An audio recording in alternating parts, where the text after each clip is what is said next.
Hello friends, मैं प्रशांत आप सबका आपके चहेते सेक्स एक सुखी जीवन का मंत्र डॉक्टर विजय दहीफले के साथ इस खास कार्यक्रम में तहे दिल से स्वागत करता हूं।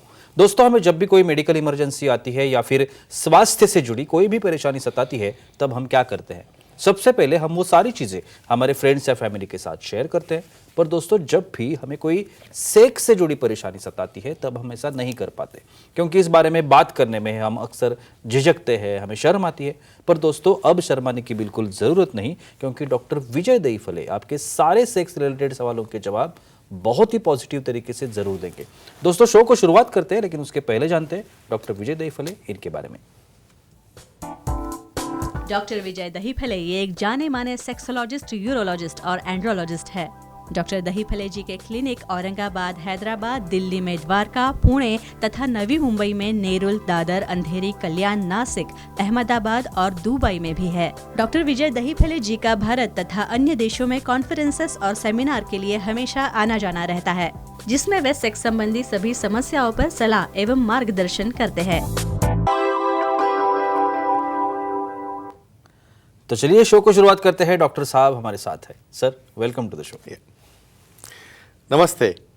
तो आज का टॉपिक हमने लिया है लिंग के विभिन्न आकार। इनके बारे में हम लोग आज बात करना चाहेंगे। आप सभी जानते हैं कि हमने पिछले भी कई एपिसोड इसमें किए थे। बहुत बार ऐसा होता है कि हमारे व्हाट्सएप नंबर पर या हमारे डायरेक्टली फ़ोन नंबर पर, ईमेल आईडी पर बहुत सारे इंक्वायरीज आते हैं कि सर इसके बारे में बताइए, इसके बारे में बताइए, क्योंकि बहुत फेमस वीडियोज़ है आजकल के हमारे, और बहुत ही अच्छा रिस्पांस दर्शकों का है, आप सभी का है। तो चलिए बात करते हैं। आज हम लिंग के विभिन्न आकार के बारे में बात करेंगे। सर, जैसे मैंने अभी बताया कि बहुत ही अच्छा रिस्पांस है, लोग मांग कर रहे हैं कि हम लोग वीडियो बनाएं अच्छे। तो आज का जो हमने टॉपिक लिया है लिंग के विभिन्न आकार। तो सबसे पहले थिक गर्द वाले लिंग होते हैं, तो ये क्या होता है? श्योरली जी प्रशांत जी, यहाँ पे जो सीरीज चल रही है सेक्स एजुकेशन, सेक्सुअल अवेयरनेस और सेक्सुअल सेफ्टी, इसके अंतर्गत हम साइंटिफिक इंफॉर्मेशन ले रहे हैं। लिंग के क्या विभिन्न आकार है, योनि के विभिन्न आकार क्या है, ब्रेस्ट के विभिन्न आकार क्या है, एक साइंटिफिक एक दायरे के अंदर time, place, person, condition, culture, safety, consulting, अपना ओन और नॉन इन्फेक्टेड पार्टनर इसके साथ ही आज मना है। भाई, लिंग के 21 टाइप से प्रकार है, आकार है, उसका शेप और उसकी लेंथ और उसकी गर्द को अपन मेजरमेंट लेके या उसका प्रमाण लेके हम उसने बनाया है। थिक गर्द पेनिस क्या होते हैं? देखो, ये डिस्कशन इसलिए करना है कि आपको कुछ कन्फ्यूजन न हो और नॉर्मल किसे कहे और एबनॉर्मल किसे कहे। क्या रहता है थिक गर्द में? ओवरऑल सर्कमफ्रेंस जो है 3.5 या 4 इंच तक का सर्कमफ्रेंस इरेक्शन के बाद नॉर्मल है। लेकिन कुछ व्यक्तियों में जो है, जो रोबस्ट है, बिल्ड अच्छे, हाइट अच्छे, वो केसेस में गर्थ बहुत बार काफ़ी थिक रहती है और पेनिस थोड़ा शॉर्टर रहता है। तो जो बेस में भी काफ़ी ब्रॉड है और सामने टिप में भी ब्रॉड है और यूनिफॉर्म फॉर्म में कंप्लीटली बिग पेनिस जो रहता है, उसे थिक पेनिसेस कहते हैं और वो भी नॉर्मल होता है। सर, इस पेनिसिस से जो हमारे फीमेल पार्टनर है, करेक्ट, उन्हें कोई दिक्कत आती है क्या? हाँ। अगर कोई दिक्कत आती है तो फिर उसके लिए क्या करें? ऑफ कोर्स जी, ये प्रैक्टिकल एग्जांपल बोलता हूँ। अभी नई नई शादी हुई है और जब पार्टनर देखता है भाई इतना इसका बड़ा लिंग इरेक्शन के बाद है, तो मुझे कुछ दर्द या इंजरी तो नहीं होगी। ऑफ कोर्स ऐसे केसेस में केयर क्यों लेनी है? क्योंकि जब वो बार वहाँ पे ह्यूमन रप्चर नहीं होता है, उस वक्त पेनिट्रेशन डिफिकल्ट जाता है। वहाँ पे फोर्सफुल पेनिट्रेशन करोगे तो वहाँ पे रप्चर होने के चांसेस रहते हैं ह्यूमन के, या बहुत बार वहाँ पे ब्लीडिंग के भी चांसेस रहते। तो ऐसे केसेस में क्या करना है? पहले पार्टनर को समझाना है कि भाई इससे कोई दिक्कत नहीं आएगी। उसे अच्छी तरह से लुब्रिकेंट, कौन सा लुब्रिकेंट है यहाँ पे, वाटर बेस्ड लुब्रिकेंट आप लेके स्लोली थर्स्टिंग करोगे तो ऐसे केसेस में समझो मिशनरी पोजीशन रहेगी तो थोड़ा वल्वा भी रिलैक्स रहता है और नॉर्मल मेथड से एक्ट यहाँ पे हो जाता है। कोई इंजरी या कोई क्रैक या यहाँ पे कोई कट होने बगैर हम उसे कर सकते हैं और पेन भी उसे हम अवॉइड कर सकते हैं। सर, हमारे कुछ दर्शक है वो भी आपसे सवाल करना चाहते हैं। नरेश जी है भोपाल से, उनका सवाल है। नरेश जी, पूछिए, क्या सवाल है आपका? Hello sir. बोलिए। बोलो। खतना करने से सेक्स पावर बढ़ती है क्या? जानकारी दीजिए। अच्छा ये बहुत कॉमन कंफ्यूजन है। राइट भाई, डिस्कशन चलता है वहाँ पे, कट्टे का डिस्कशन बोलता हूँ आपके। मैंने उसको पूरा कट कर दिया बोले और उसकी वजह से मेरा इतनी पावर चल रही भारी एकदम, ऐसा कुछ नहीं रहता है। तुम इमेजिन करो नेचर ने जो चीज़ काम की नहीं है वो क्यों बनाई होती। यहाँ पे ये बहुत डेलिकेट पार्ट है सामने का ग्लांस, शायद उसको इवन कपड़ा भी टच हो गया तो वहाँ पे इरिटेशन हो जाता है, और समझो उसको हम पूरा का पूरा निकाल देंगे, क्या होगा वहाँ पे भाई, उसके अंदर सेंसर रहते हैं, उसके अंदर नर्व पॉइंट रहते हैं, और जो आगे पीछे करने के बाद जो लुब्रिकेशन होता है, जो फ्रिक्शन होता है ग्लास का, उससे एक्साइटेशन आता है, और जब एक कोरोना के पीछे यानी जो रिंग के पीछे जाके बैठेगी ना स्किन, उसको कॉन्स्ट्रिक्ट करके प्रीमैच्योर इजैकुलेशन है शीघ्र पतन होने नहीं देता। तो क्या क्या फ़ायदे हो गए, प्रोटेक्शन आ रहा है, इरिटेशन नहीं हो रहा है, सेंसेशन अच्छा प्रिजर्व हो रहा है, उसके नर्व्स कॉन्टैक्ट हो रहे हैं, और पीछे जाके रिंग मर रही। तो डेफिनेटली फ्रेंड्स, ये नेचुरल स्किन रहने से इवन आपका स्टेमिना काफ़ी अच्छा बढ़ता है, और स्किन निकल जाने के बाद वो रफ होता है, सेंसेशन जाते हैं। कुछ मेडिकल कंडीशन में उसे कट करने की ज़रूरत पड़ी भी तो पार्शियल सर्कमशिशन करके ये सेंसेशन हम उसे प्रिवेंट कर सकते हैं, प्रिजर्व कर सकते हैं। सर और एक टाइप है जिसे हम स्किनी पेनिसिस कहते हैं। हाँ, correct। तो ये स्किनी पेनिसिस क्या होते हैं? इससे पूरा उल्टा आ गया जी।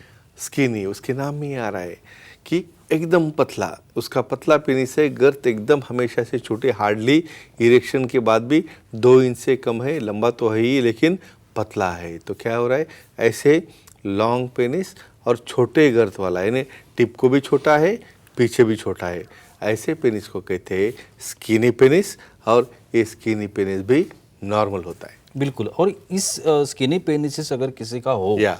तो सेक्स पोजीशन, ये बहुत इंपॉर्टेंट चीज़ है। तो किस पोजीशन में एक्टिविटी करनी चाहिए, इसके बारे में क्या बताएं? और यहाँ पे सेक्स एजुकेशन काम में आता है। बिल्कुल। यानी सेक्स एजुकेशन मतलब एक्ट कैसे करना सिखाना नहीं, तो वो एक्ट सबको आता है। साइंटिफिक मेथड से क्या कहाँ पे करना नहीं है और क्या करना है। भाई अभी इमेजिन करो, इतना पतला पेनिस इरेक्शन के बाद भी होगा तो सामने वाले को समझ में नहीं आएगा ना, अंदर जा रहा है या बाहर आ रहा है, तो कैसे वहाँ पे ऑर्गेजम होगा। तो क्या ऑप्शन है इसको, यहाँ पे जब पोजीशन लेते हैं स्पून पोजीशन, या जब थाइज क्लोज करते हैं, थाइज क्लोज करने से वहाँ की जो वल्वा है उसका डिस्टेंस कम होता है।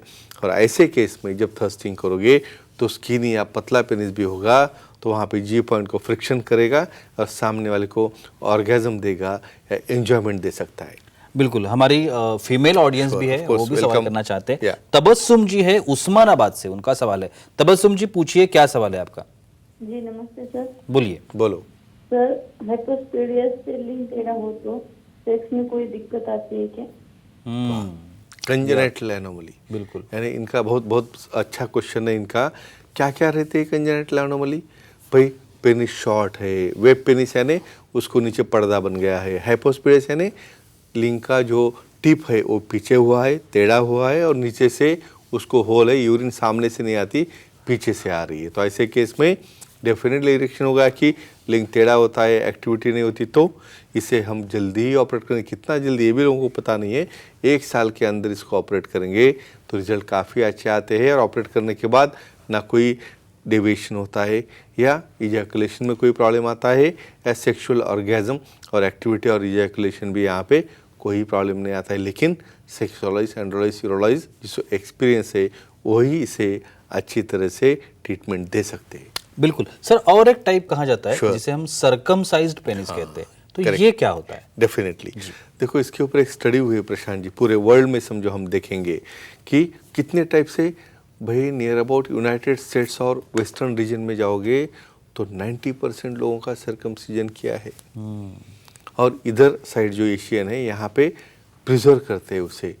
तो जो केस में सर्कमसिजन करके रिलीजियस हो या कोई मेडिकल कॉज हो, वो स्किन ही निकाल देते हैं, और जो बेयर पेनिस रहता है उसे कहते हैं सर्कमसाइज पेनिसेस, और वो भी नॉर्मल होते हैं। बिल्कुल। और एक आखिरी सवाल करना चाहूँगा। अभी सर्कमसाइज पेनिस के बारे में Yes, आपने बताया, correct। तो ये सर्कमसाइज पेनिस और शीघ्र पतन, या इसका कोई रिलेशन है क्या? Very nice question. जी। देखो, नेचुरली ये जो स्किन बनाई है वहाँ पे ग्लांस को प्रोटेक्शन देने के लिए उसके अंदर सेंसर यानी नर्व्स है, और जब ये स्किन रोल होके पीछे जाती है तो कांटेक्ट होके कोरोना यानी वो रिंग के पीछे ऐसा रिंग बनाती है, और जो क्या करती है, इजैकुलेशन आपका जो है डिले करती है 15-20 मिनट के लिए। भाई फोर प्ले हो, एक्चुअल प्ले हो, उसमें ये काम करती है। तो फ्रेंड्स, एक ही चीज़ ध्यान में रखो, साइंटिफिक मेथड से इंफॉर्मेशन लेके पार्शियल सर्कमसिजन करोगे तो यही बेनिफिट आपको मिलता है। सर्कमसिजन करने का जो आपको यहाँ पे जो रूढ़ी हो या आपको उसका जो बेनिफिट मिला है वो भी यहाँ पे मिल रहा है और आपका शीघ्र पतन भी कंट्रोल में आ रहा है। तो फ्रेंड्स, प्रॉपर हैंड्स में ही ये सर्जरी करोगे, सेक्सोलॉजिस्ट, यूरोलॉजिस्ट, एंड्रोलॉजिस्ट से ही इसकी ट्रीटमेंट लोगे तो आपको काफ़ी इच्छित अच्छा रिजल्ट मिलेगा और कोई इसके साइड इफेक्ट नहीं होंगे। Thank you so much sir, बहुत ही अच्छी जानकारी मिली। sure. लेकिन वक्त की पाबंदी है, हमें यहाँ पे रुकना पड़ेगा। लेकिन आप अगर डॉक्टर साहब की सलाह लेना चाहते हैं तो स्क्रीन पर आपको अभी डॉक्टर साहब के कॉन्टैक्ट डिटेल्स दिख रहे हैं, जिसमें एक डॉक्टर साहब की वेबसाइट है www.andrologistvijaydahifale.com। इस वेबसाइट पर आप जाइए और वहाँ पे आप डॉक्टर साहब की अपॉइंटमेंट बुक कर सकते हैं। आप कहीं पे भी हो महाराष्ट्र में, आपके नियर बाय जो भी सेंटर है डॉक्टर साहब का, वहाँ पे आप जा सकते हैं। दूसरी बात यह है कि नवी मुंबई में मेडिकवर नाम का हॉस्पिटल है खारघर में, यहाँ पे डॉक्टर साहब की नई ओपीडी शुरू हो गई है। तो नई मुंबई के जो लोग हैं, वाशी हो या बेलापुर हो, पनवेल हो और यहाँ के एरिया के जो लोग हैं, आप डॉक्टर साहब से वहाँ पे जाके मिल सकते हैं। विदर्भ नागपुर में डॉक्टर साहब का नया सेंटर ओपन होने जा रहा है, जो विदर्भ के लोगों के लिए बहुत ही अच्छी खबर है, क्योंकि बहुत सारे रिक्वेस्ट आ रहे थे, बहुत सारी इंक्वायरीज आ रही थी विदर्भ के लोगों की कि यहाँ पे आप आइए। तो डॉक्टर साहब अभी नागपुर में अवेलेबल होंगे, आप वहीं पे जाके आप डॉक्टर साहब से मिल सकते हैं और अपनी हर एक समस्या का बहुत ही पॉजिटिव तरीके से समाधान पा सकते हैं। तो चलिए रुकते इस एपिसोड में, अगले एपिसोड में फिर मुलाकात होगी। तब तक के लिए शुक्रिया।